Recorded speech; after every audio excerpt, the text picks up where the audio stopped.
Hi friends, అందరూ ఎలా ఉన్నారు? నేనైతే చాలా బాగున్నాను. మీరు బాగుండాలని దేవుణ్ణి ప్రార్థిస్తాను. ఈరోజు నేను 3 చుక్కల ముగ్గు వేశాను. చాలా చిన్నదే, కానీ ప్రతిరోజు మనం ఇంటి ముందు పెద్ద పెద్ద ముగ్గులు వేయలేం కాబట్టి చిన్న చిన్న ముగ్గులు ట్రై చేయొచ్చు. ఈ ముగ్గు మీరు ఒకసారి ట్రై చేయండి. చిన్న ముగ్గు రోజా పువ్వులతో వేసాను. ఇట్టే వేసేసుకోవచ్చు. 5 మినిట్స్లో ముగ్గు వేసేసుకొని తర్వాత మన ఇంట్లో పనులన్నీ చేసుకోవచ్చు. ముందు మనం ముగ్గు మన ఇంటి ముందు వేసుకుంటే చాలా ఆనందంగా కలగా ఉంటుంది.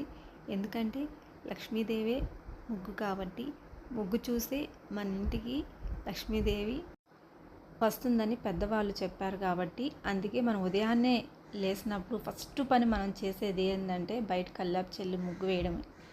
అందుకని ముగ్గుతోనే మన జీవితంతో స్టార్ట్ అవుతుంది కాబట్టి ట్రై చేయండి.